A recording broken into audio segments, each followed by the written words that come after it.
Hello everyone, कैसे हैं आप सब? कैसी चल रही है आप सबकी तैयारी? आई होप आप सबकी तैयारी बहुत अच्छी चल रही होगी। फ्रेंड्स, जैसा कि आप सबको पता है, यूपी पीसीएस प्रीलिम्स में अब 30 दिन से भी कम का समय बचा हुआ है।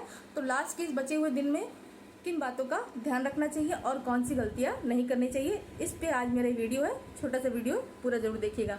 सबसे पहली चीज़ जो आपको ध्यान रखना है वो है रिवीजन। ज़्यादा से ज़्यादा रिवीजन आपको करना है। अब इसमें क्वेश्चन बनता है कि कहाँ से रिवीजन करें, किसी दूसरे मटेरियल से? बिल्कुल नहीं। रिवीजन आपको सिर्फ और सिर्फ घटना चक्र और अपनी महत्वपूर्ण शॉर्ट नोट्स आप सभी के पास होगी, अपनी शॉर्ट नोट्स को ध्यान में रखते हुए चलिए और बस उन्हीं से पढ़ाई करिए। बुक शॉप, टेलीग्राम, यूट्यूब पे भरमार पीडीएफ की मटेरियल की पड़ी होगी, देख के दिमाग दिग्भ्रमित हो जाता है। तो इस समय मैं आपको सलाह यही दूंगी कि आप नए मटेरियल की तरफ बिल्कुल भी मत जाइए। दूसरी चीज़ है कि करना क्या है, सभी टॉपिक्स को, सभी सब्जेक्ट के सभी टॉपिक्स को पढ़ना है नहीं। आप सभी सब्जेक्ट्स के उन टॉपिक्स को पढ़िए जो हाई यील्ड डिमांडिंग है, जहाँ से क्वेश्चन ज़्यादा पूछे जाते हैं। इसके लिए आपको क्या करना होगा, इसके लिए आपको PYQ का एनालिसिस करना होगा। PYQ का एनालिसिस करिए। लेटेस्ट जो भी एग्ज़ाम हुआ था 2024, उस हिसाब से आपको पढ़ाई करनी है और सिर्फ उन्हीं टॉपिक्स पे ज़्यादा ध्यान दीजिए जहाँ पर क्वेश्चन ज़्यादा बनते हैं या आपका जो टॉपिक आपको लग रहा है कि थोड़ा सा वीक पड़ रहा है, ठीक है, आप उस पर ध्यान दीजिए। तीसरी चीज़ आपको क्या करनी है, करंट अफेयर। करंट अफेयर पढ़ना है। कितना पढ़ना है? तो बिल्कुल पढ़ना है। करंट अफेयर का रोल हमेशा इम्पॉर्टेंट रहा है। और आपको करना क्या है, आपको अक्टूबर 2024 से लेकर 15 सितंबर 2025 तक का आपको करंट अफेयर तैयार करना है। देखिए, पहले क्या होता था, आर के एग्ज़ाम की बात बता रहे हैं। पहले क्या 6-7 महीने का पढ़ लो, लेटेस्ट हो जाएगा, हो तो जाएगा, बट 100% नहीं होगा, 60% होगा। और करंट अफेयर देखिए एक ऐसी चीज़ है जिसमें 100% होना बहुत मुश्किल है। 100% तो कोई नहीं कर पाता है। या पेपर उस लेवल का हार्ड आ गया तब तो अलग बात है, ईजी आ गया तो भाई ठीक है, कोई भी कर सकता है, 90%, 95% तक कर सकता है। लेकिन आपको अगर अपना स्कोर, क्योंकि एक एक नंबर बहुत महत्वपूर्ण होता है, तो आप कोशिश करिए कि करंट अफेयर में ज़्यादा से ज़्यादा नंबर गेन करना है आपको, ठीक है। तीसरी चीज़ क्या है, टाइम मैनेजमेंट। टाइम मैनेजमेंट करना ज़रूर सीखिए। टाइम मैनेजमेंट के लिए आपको क्या करना है, PYQ लगाइए। PYQ लगाने के साथ साथ जो टॉपिक आपका कमज़ोर हो रहा है उसको नोट डाउन कर लीजिए, इसका आप ख्याल करिए। और दिन भर अगर आप पढ़ाई करते हैं, जैसे मान लीजिए आपने शेड्यूल बना रखा है 10 घंटा, 8 घंटा, 12 घंटा भी पढ़ने वाले, 14 घंटा भी, जैसे एग्जाम्पल मैं आप सभी को दे रही हूँ, तो लगातार पढ़ाई मत करिए। दिन को छोटे छोटे सेशंस में डिवाइड करिए।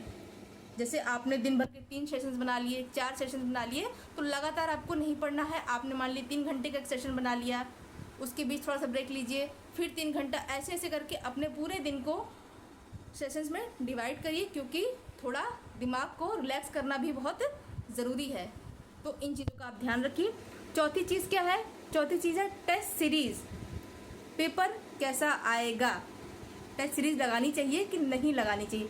पहली बात तो ये देखो, जो अभी 1-2 साल से जो आयोग का ट्रेंड रहा है, आयोग का ट्रेंड क्या रहेगा इसका अंदाज़ा कोई भी नहीं लगा सकता है। इसलिए समझदारी इसी में है कि टेस्ट सीरीज़ को अवॉइड तो ना करो। अब ट्रेंड कैसा रहेगा, इजी आएगा, मॉडरेट आएगा, डिफ़िकल्ट रहेगा? लेटेस्ट आपने ARO का एग्ज़ाम देखा था, सबने सोचा था बहुत टफ आएगा, बहुत टफ आएगा, लेकिन आयोग ने सबको घुमा दिया। तो आयोग का ट्रेंड अभी पकड़ पाना किसी भी कोचिंग, किसी भी टेस्ट सीरीज़ की बस की बात नहीं है। लेकिन इसका मतलब ये भी नहीं कि आपको टेस्ट सीरीज़ अवॉइड करनी है। टेस्ट सीरीज़ को आप लगाइए। टेस्ट लगाने से क्या होगा कि आपकी क्वेश्चंस की पकड़ बनेगी। आपका बार बार जब आंखों के सामने से बार बार क्वेश्चन जाएगा तो आपका रिवीजन होगा। इसलिए सिर्फ ये सोच के कि अरे यहाँ से क्वेश्चन नहीं बन रहा है, वहाँ से क्वेश्चन नहीं बन रहा है, आप टेस्ट सीरीज़ को ज़रूर लगाइए। अपनी सुविधा अनुसार आपको जो टेस्ट सही लगता हो आप उसको लगाइए, ठीक है। अब चौथी चीज़, एक चीज़ और है, क्या हमें सिर्फ और सिर्फ फैक्ट को पढ़ना है? नहीं, आप फैक्ट और कॉन्सेप्ट दोनों को पढ़ते चलिए। और एक चीज़ और, थोड़ा लूसेंट को भी ज़रूर देखते चलिएगा। लूसेंट को बहुत लोग अवॉइड करते हैं और इसका खामियाजा ARO प्रीलिम्स में देखने को मिल गया होगा। तो लूसेंट को एक नज़र देखते हुए ज़रूर चलिए और लिस्टिंग्स पे भी ज़रूर ध्यान देते हुए चलिएगा, जैसे कि हिस्ट्री और ज्योग्राफी में। पांचवी चीज़ है जो मोस्ट इम्पॉर्टेंट है, वो है अपनी हेल्थ का ध्यान रखना। पर्याप्त नींद ज़रूर लें।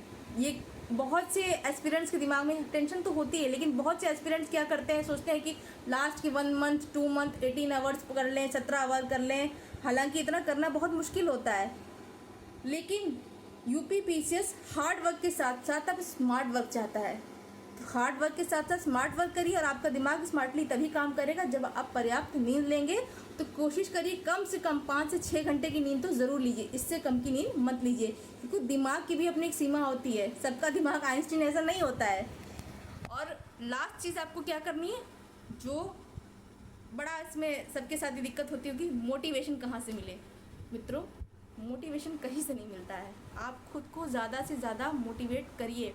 और वो लोग खासकर ज़्यादा डिमोटिवेट होते हैं जो लगातार कई सालों से लगे हैं, उनका प्रीलिम्स नहीं निकल रहा है या मेंस में अटक जा रहे हैं, तो उन लोगों को डिमोटिवेशन वाली दिक्कत बहुत ज़्यादा, डिमोटिवेट हो जाते हैं। और डिमोटिवेट करने वाले बंधु बहुत मिलेंगे, मोटिवेट करने वाला कोई नहीं। इसलिए अगर अपने आप को मोटिवेशन चाहिए, खुद से लो मोटिवेशन, खुद से खुद को मोटिवेट करो और कोशिश करो शॉर्ट ट्रिक्स के माध्यम से पढ़ाई करने की। पढ़ाई को हार्ड वर्क के साथ साथ थोड़ा स्मार्ट बनाने की भी ज़रूरत है। तो आई होप आज के लिए इतना ही, ये छोटी सी सलाह थी आप सभी के लिए। और पसंद आया हो तो वीडियो को लाइक शेयर कमेंट करिएगा, और हो सके तो चैनल को सब्सक्राइब ज़रूर करिए। मिलते हैं आप सभी से नेक्स्ट वीडियो में, तब तक के लिए जय हिंद, जय भारत।